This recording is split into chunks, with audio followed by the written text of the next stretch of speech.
Deus, obrigado. E até na nossa economia é interessante. Por isso que eu lembrei desse rapaz que fala que a gente está sempre às voltas com dificuldades. Ele falava até que quando a bolsa está cheia, a gente tem um jeito de gastar, precisa de gastar dinheiro com alguma coisa, né? Não pode encher o bolso e tem alguma...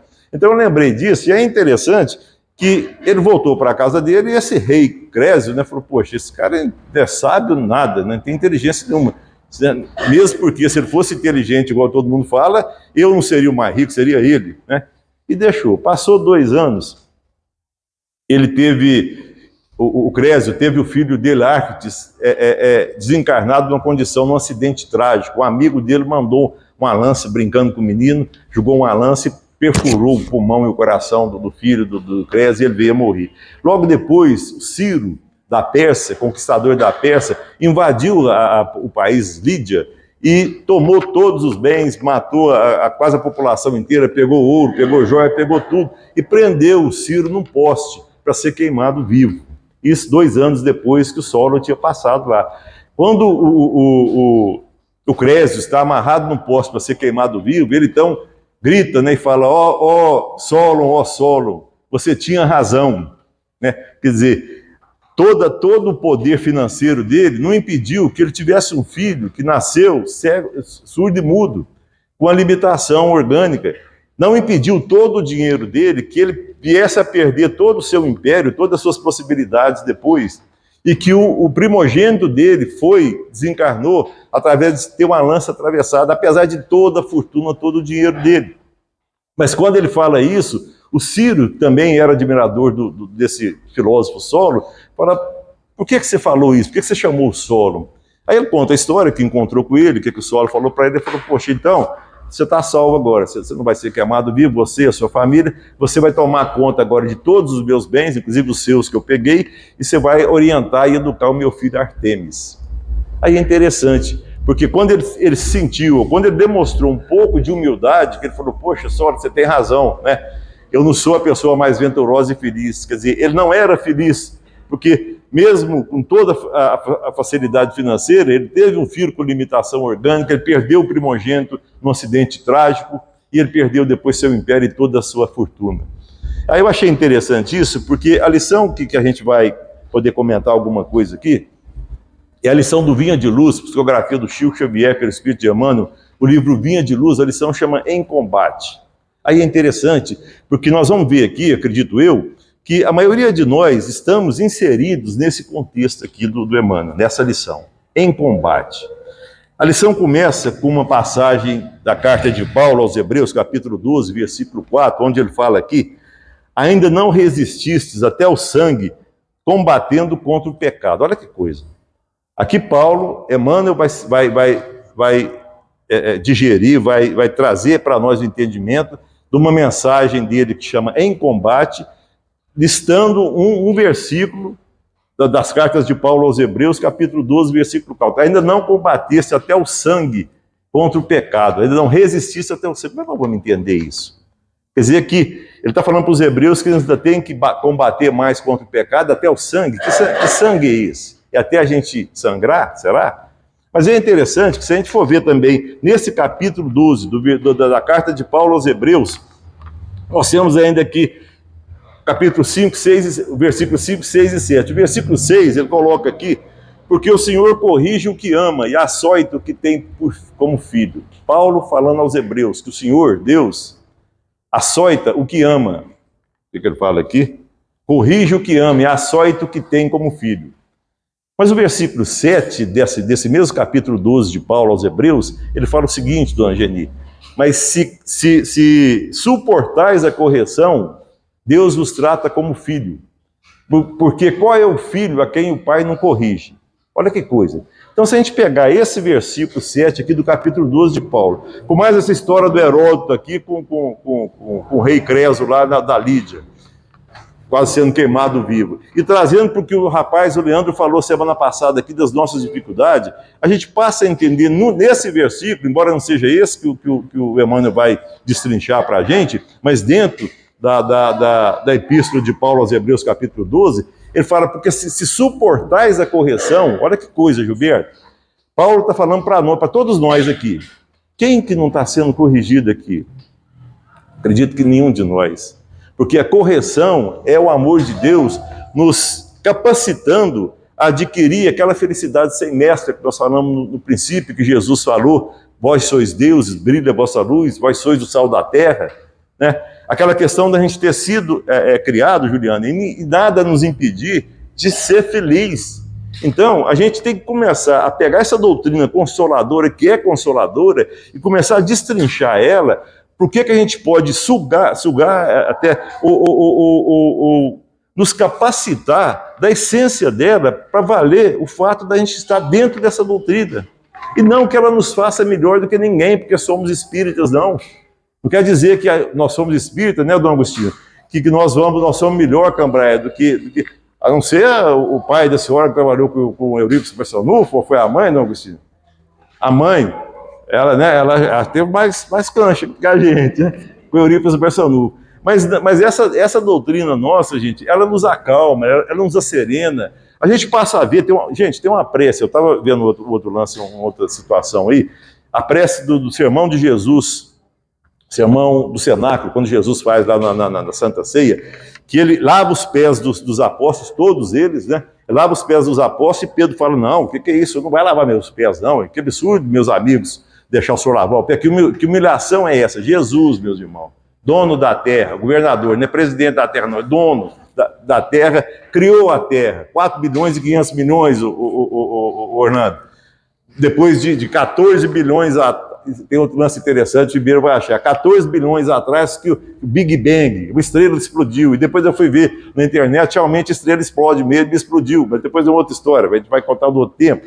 Mas esse Jesus lavando os pés, nos dando que o maior no reino dos céus é aquele que se coloca mais... E humildade não é carência, não é a gente deixar os outros passar por cima, não é a gente deixar que os outros invadam os nossos direitos, não é isso. Ser humilde é entender que é natural que nós sejamos orgulhosos e egoístas, porque nós estamos nesse processo de aprendizado. É natural que a gente entenda que os erros que nós temos aqui, nós vamos continuar tendo nessa encarnação, na próxima e em tantas outras. Quando é que nós vamos ser Espírito Cristo? Sei lá, daqui 1000 encarnações, 1 milhão, não sei. Nós somos eternos, então, e Deus não tem pressa, não. Tem pressa para a gente ser feliz. Por isso que Ele nos dá a encarnação, porque a gente tinha 2 opções. Ou a gente ia para o inferno eternamente sofrer, ou a gente, como não tem inferno, Dom Geni, nós não vamos eternamente sofrer, porque Deus é de misericórdia e bondade, Ele nos dá quantas oportunidades e necessidades a gente precisar para aprender a amar. E a faca e o queijo estão na nossa mão, eu não tenho que vencer ninguém, e nem vencer a mim mesmo, eu tenho que aprender a amar. E a vida é tão sábia que nos coloca dentro de uma família, entre 4, 5, 6 ou 10, contar os netos aumenta um pouquinho, viu, Leonor? Aí, dentro de uma família em que a gente vai reencontrar pessoas, vai reencontrar amigos, antigos desafetos e amigos. Mas para a gente aprender ali a servir 4, 5 ou 6, para depois aprender a servir 10, 100 ou 1000, como Chico Xavier, como o Dr. Albert Sabin, para a vacina contra a poliomielite, a paralisia infantil, que não quer dizer que nesse processo, nesse projeto nosso, a gente não possa, vez por outra, protelar esse acerto, né? Está lá no nosso próprio Evangelho segundo o Espiritismo, no nosso entendimento. Você pode, às vezes, deixar para depois, para uma outra oportunidade, esse acerto que você está fazendo agora, talvez para não se complicar mais, para a situação não ficar mais complicada ainda do que pode estar, ou para que você tenha mais tempo de refletir e tudo, né? Não quer dizer que você tem que fazer tudo agora, né? O importante é que nós pedimos. A única coisa que a gente pediu, do lado de lá no nosso projeto reencarnatório, nós assinamos embaixo, né? Interessante. Nós tivemos o nosso projeto pronto e nós assinamos embaixo. E veio a equipe espiritual, os nossos anjos de guarda, os mentores, e assinaram também, falou: você não vai estar sozinho não, eu vou estar com você. E quando o negócio estiver apertado, é quando nós vamos estar mais perto. Fica calmo que vai dar certo. E assim a gente olha para trás, nós outros, dos nossos anos, e já podemos ver quantas coisas nós passamos e vencemos. Né, seu Vicente? Quanta coisa que veio esse trabalho para o nosso aprendizado, para a nossa humildade, para o nosso altruísmo, né? E a gente está vencendo. E não vamos sair daqui com nota 10, lógico que não. Não vamos sair daqui igual o Chico. Quem é que estava esperando o Chico do lado de lá? Ele pediu para o Emmanuel, né? Eu já falei aqui, vou falar para quem não ouviu então, né? Ele pediu para o Emmanuel: quando eu morrer, você vai estar lá me esperando? O Emmanuel ficou com ele 90, sei lá, ele morreu com 92, ficou com, sei lá, 80 anos, 70 anos com ele, né? O que o Emmanuel falou? Falou, Chico, não sei, às vezes eu vou estar ocupado quando você morrer, procura um centro desse que você vai aí. O Emmanuel falou para ele, né? O Chico, né, um quietinho assim, quem que estava esperando Jesus, estava na mensagem do Divaldo Pereira Franco, no dia que ele morreu, não lembro mais o dia, mas 2002, que dia foi? Não lembro mais. O dia que ele morreu, seu Vicente, Divaldo recebeu da Joana de Anjos uma mensagem. Quem é que estava esperando Jesus lá? O Emmanuel realmente podia estar ocupado, porque quem estava esperando foi Jesus. Jesus recebeu o Chico. Então, nós não temos condição ainda. Vamos chegar lá, lógico. Nós já estamos mais perto de chegar lá do que no início, onde a gente levava desaforo para casa. A minha verdade era única. Eu não aceitava que ninguém pensasse diferente de mim, ou quem discordasse de mim não é meu amigo, é adversário. Eu não posso pensar diferente. Senão, bom, não nem falar assim não, porque é complicado, mas né? Eu não posso, todo mundo tem que pensar igual eu penso. Que isso, aí? Onde é que nós estamos? Mas isso é outra história. Mas essa nossa vida aqui, então, essa nossa passagem aqui, desse tempo que nós temos aqui, vivendo na nossa família entre 4, 5 ou 6, aprendendo a servir 4, 5 ou 6 para servir mais. E nós estamos reencontrando. Nós não caímos no colo de ninguém por acaso, não. Nós estamos reencontrando amigos, desafetos, pessoas que a gente tem oportunidade de fazer diferente agora, porque senão a gente ia para o inferno, sofrer eternamente. Então agora a gente tem, e nós temos que entender isso, que nós temos essa necessidade. Isso é uma humildade também. Ah, não, eu não sou orgulhoso, eu não sou se eu não fosse orgulhoso e egoísta, eu não estava aqui na Terra. Acredito que nenhum de nós, a não ser que tenha algum missionário aí, né, que... Mas é natural, e Jesus não espera que a gente tire 10 das nossas provas, do nosso aprendizado aqui, não. Ele sabe, o nosso Cristo Jesus, diretor da nossa terra. Enquanto a gente está pensando A, B ou C, o Jesus que está dominando e não domina, está amparando, está acompanhando, está ajudando, está auxiliando, está amando cada um de nós. O Cristo Jesus, Ele que está fazendo tudo isso por nós e nos dá essa oportunidade de aprender esse amor. Ele falou, amai-vos uns aos outros como eu vos amei e amo. Né?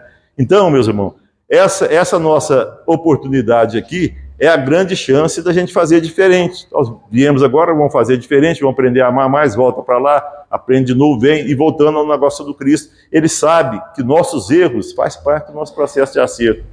Ele não nos expulsa, não. Na escola a gente não tem, não sei se ainda tem hoje mais aí, mas na escola tem, não tinha, ou tem ainda, não sei, segunda época.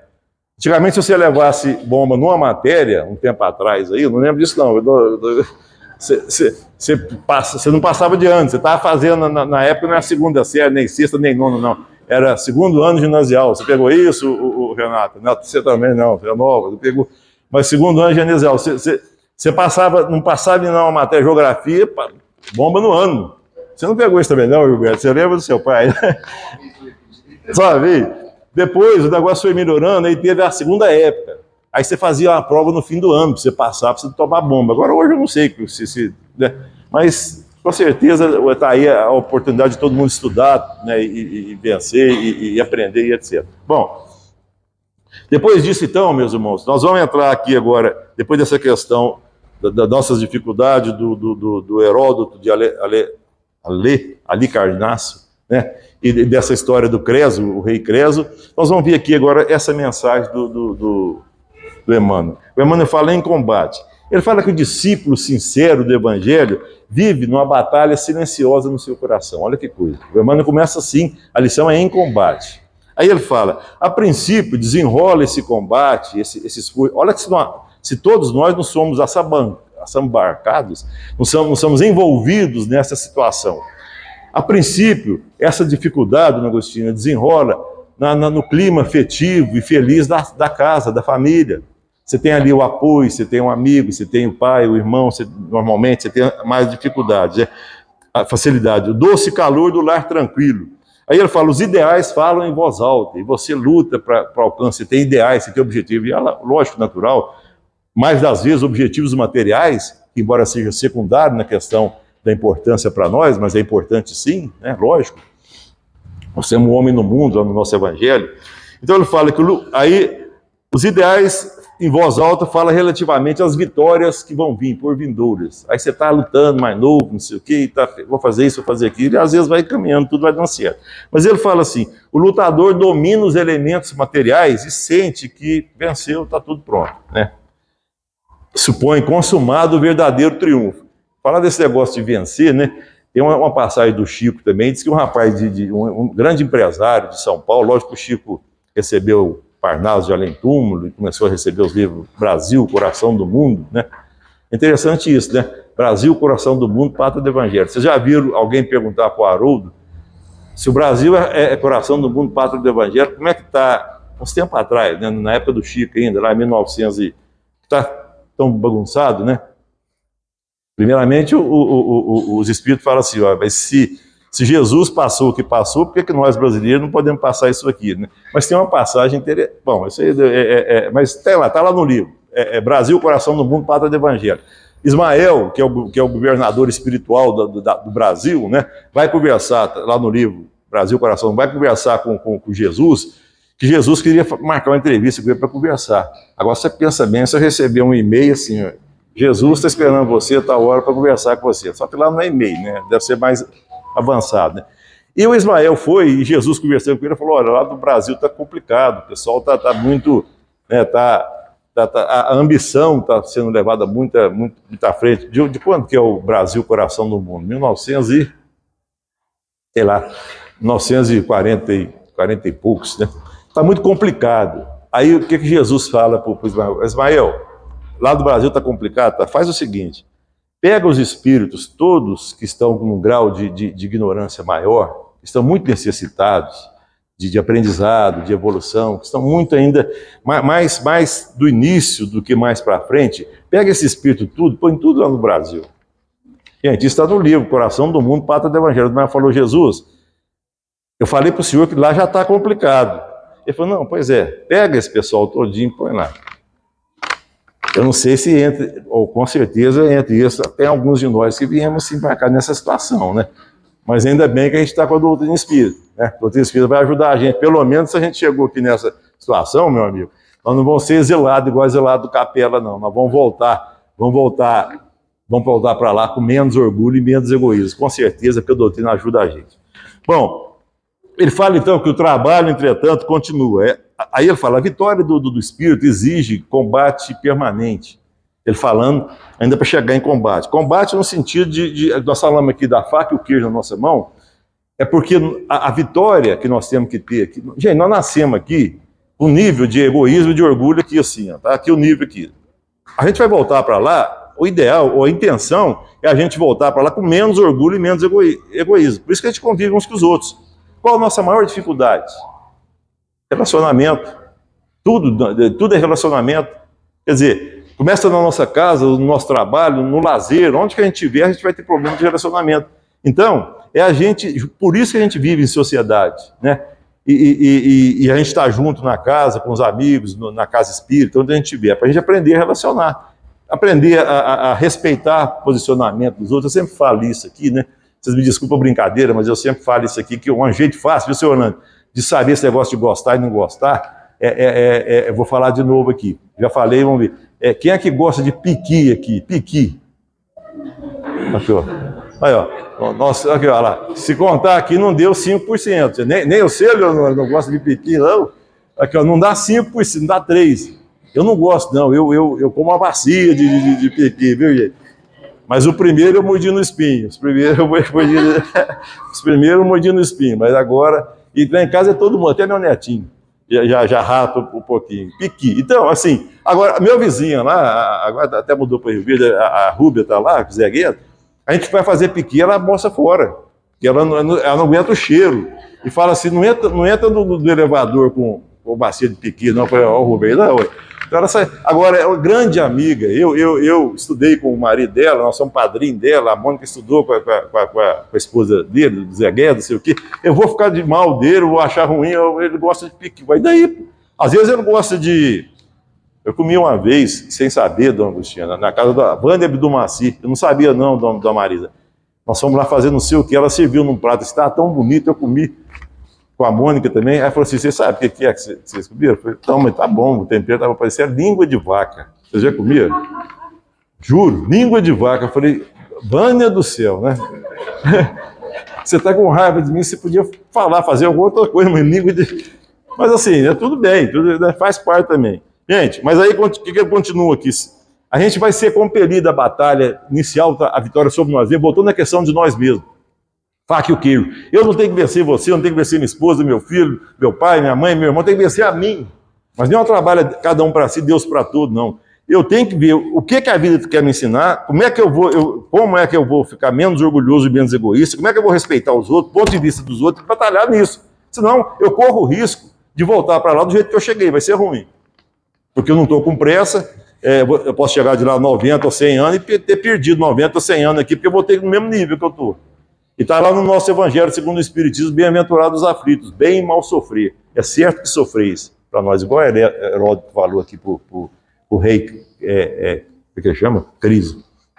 É certo que sofreis, como o rapaz falou semana passada. É certo que sofreis, o Leandro.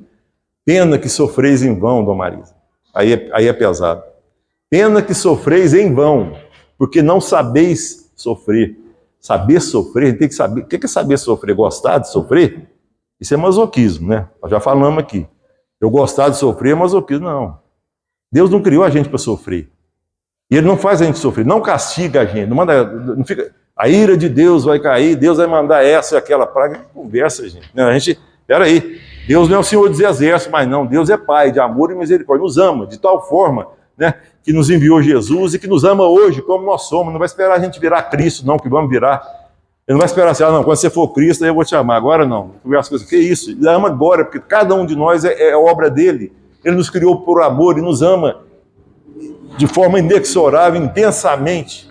E cada um de nós, sabendo onde nós estamos e onde nós vamos chegar. Ele anteviu onde nós vamos chegar. Por isso que ele nos ama, né?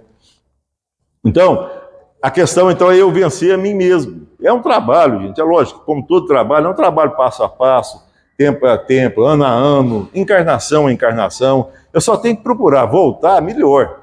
Aí eu tenho que fazer uma autoavaliação. Santo Agostinho falava para a gente fazer isso todo dia. Mas eu posso fazer, por exemplo, quando eu tinha 20 anos, e é fácil a gente fazer isso. Quando eu tinha 20 anos, como é que eu era? Assim, eu levava desafio para casa. Se alguém me ofendesse, eu falava, não, eu não desejo mal não, mas como é que eu agia? Se eu brigasse, eu falei, isso tem vergonha. Mas se eu brigasse com a minha esposa, por exemplo, seu João, o senhor com a dona Marlene, ficava de mal.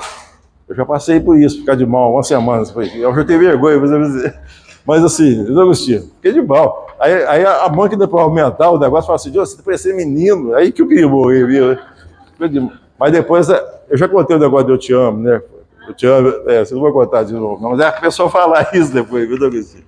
Bom, depois a gente fala a história de eu te amo aí, de outra vez, não dá tempo agora. Bom, aí, o que ele continua falando aqui? A lei de renovação modifica roteiro. É o que Heródoto de Alicarnasso, gente, Heródoto de Alicarnasso, lá do grego, falou para o Creso, para o rei Creso. A lei de renovação para nós modifica roteiro, tira ilusão, seleciona ideal, a morte devasta o nosso círculo íntimo, leva para nós para a solidão, meditação, o tempo impõe retiradas, mudanças e retificações. É o que Heródoto falou. O tempo traz para nós mudança, retificação, frustra os nossos objetivos. Porque Deus não gosta de mim. Eu estou esperando isso assim, não acontece. Eu esperei isso assim, não aconteceu do jeito que eu queria. Calma, nós estamos aprendendo, nós somos alunos. No livro da Maria Lobato, aqui da Soninha, que psicografou, o título da Dona Marisa chama Jovens Aprendizes da Escola da Vida. Olha que maravilha, gente. Como o Vinícius, quando fala, quando a vida enfim me quiser levar pelo tanto que me deu. Umas maravilhas, umas pérolas que a gente tem, assim, que vale, né? Vale um poema, né? E é bonito, sim. Bom, depois ele fala, quando começa essas dificuldades, que ele achou que tinha conseguido tudo, e começa as dificuldades, que ele fala, pô, não acabou, não. Ele fala que muitos voltam às sombras inferiores. Que sombras inferiores é essa? Às vezes, aqueles de nós que têm essa dificuldade maior, e é natural que a gente, por vezes, não consiga ainda, e por enquanto, ou agora, superar essa dificuldade, esse testemunho, a gente pode entrar no vício, a gente pode perder a alegria de viver e de existir, a gente pode alimentar a tristeza, que pode ser alimentada e cair numa melancolia, que pode ser alimentada e cair numa depressão, sem desconsiderar o quimismo cerebral dos neurônios aqui, da sinapse dos neurônios aqui natural da depressão. A gente pode cair na rebeldia, na revolta, na desistência dos nossos projetos, da nossa vida. De repente a gente desiste de vida porque nós estamos enfrentando um problema e às vezes a gente pode cair até uma influenciação maior também, que nos complica mais e até tirar a nossa vida, impedindo a nossa grande oportunidade dessa vida da gente aprender um pouco mais a amar, um pouco mais ser mais camarada, um pouco mais pedir por favor, obrigado, pedir com licença, um pouco mais falar, poxa, legal, né? Um pouco mais abrir o vidro do automóvel que você tiver e perguntar o nome de quem está te pedindo alguma coisa. Tem um lance que eu recebi aí maravilhoso, gente. Eu não sei se chama... Eu parei no aeroporto, não sei se alguém de vocês viu. Depois vocês, no WhatsApp, cara, não sei quem me mandou do WhatsApp, eu mandei para... Acho que eu mandei para alguém, é um lance assim, o cara falando assim, eu parei no aeroporto. Quem tiver a oportunidade, põe lá no WhatsApp depois, eu parei no aeroporto. É o cara no aeroporto, a esposa pede um café para atendente, né? Não vou contar para vocês, senão eu vou dar... O que é isso quando a gente fala do filme? Vou dar spoiler, aí eu vou cobrar R$10 de todo mundo, vou comprar o filho. Vou comprar o filho. Mas vocês põem lá, eu parei no aeroporto, que show, que show. É uns negócios desses, gente, que anima no sentido assim, poxa, né? Não tem nada perdido, não, the dream is over, não, o sonho não acabou, não, né? Está mais vivo do que nunca, né? Então, isso alimenta a gente. Ah, mas isso vai acabar com a minha dificuldade? Não, essa dificuldade faz parte do processo. É difícil, sim. Eu estou falando isso então, tá tudo bem? Não está não, eu sei. Está todo mundo arranhando parede para ser feliz. Mas faz parte do processo, nós não estamos sozinhos. Nós estamos com o nosso anjo de guarda, a equipe espiritual que falou que ia estar com a gente, continua com a gente. Jesus não vai voltar. Jesus não vai voltar, não, nunca. Eu já falei aqui, só volta quem foi embora, ele nunca foi. Está aqui o tempo inteiro, já está aqui, não vai voltar, não. Então... é difícil, mas vamos com calma, vamos ter confiança, vamos ter fé, vamos ser otimistas, né? A gente às vezes vê o copo meio vazio, né? O outro já vê meio cheio, o engenheiro vê como, Ribeiro? O projeto do copo foi errado, né? Está no meio, né? Mas, bom, aí ele fala isso, mas ele fala, muitos desanimam no empreitado e voltam medrosos às sombras inferiores. Os que perseverarem, todavia, experimentarão a resistência até o sangue. Aí ele vem explicar o versículo aqui, ainda não resististes até o sangue, combatendo contra o pecado, contra o erro. Aí o Emmanuel vai no final aqui explicar que sangue é esse. Ele fala, vai experimentar resistência até o sangue. Não se trata aqui, porém, do sangue das carnificinas, da crueldade, do primitivismo, da luta, da briga, de sangue do outro.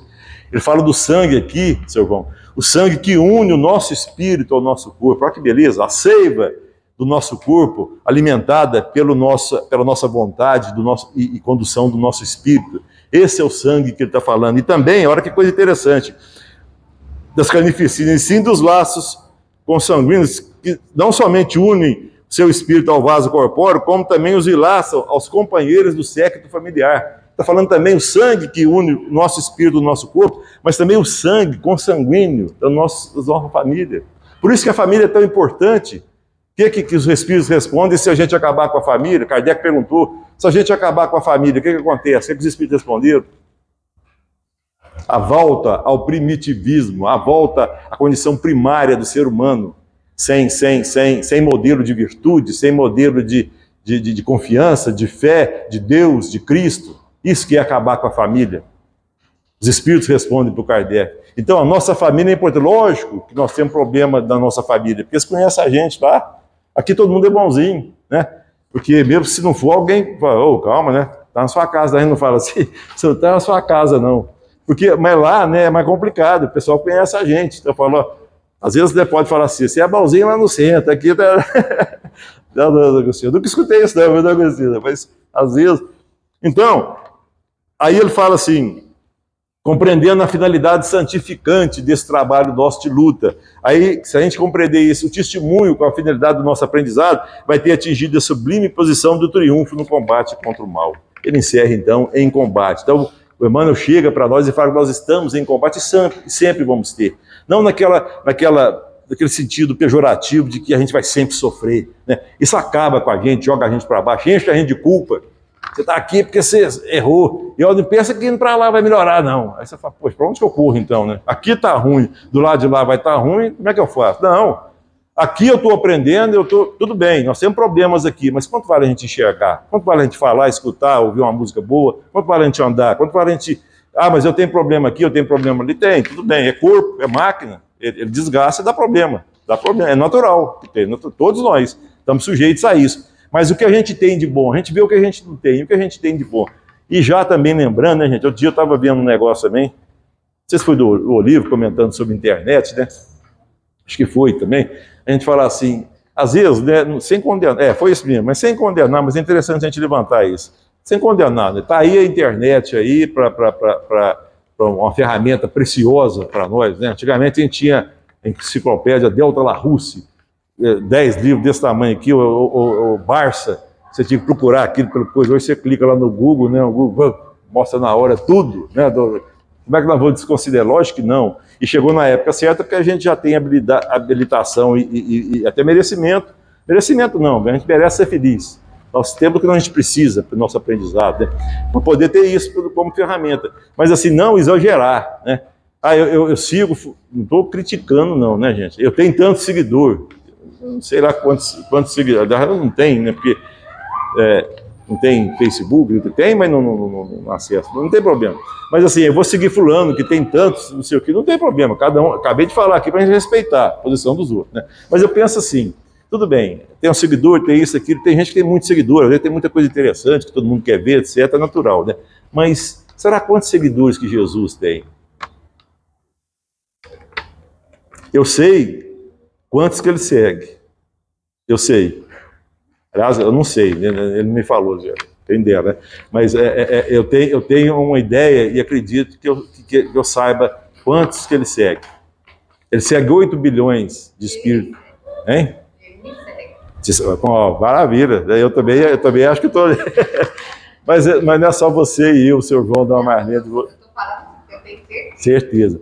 Não, mas todos nós podemos ter, porque na realidade, Mônica, ele segue 8 bilhões de espíritos aqui encarnados e mais 21 ligados à psicosfera da Terra. Então Jesus segue 30 bilhões de espíritos, com o mesmo carinho que ele tem pela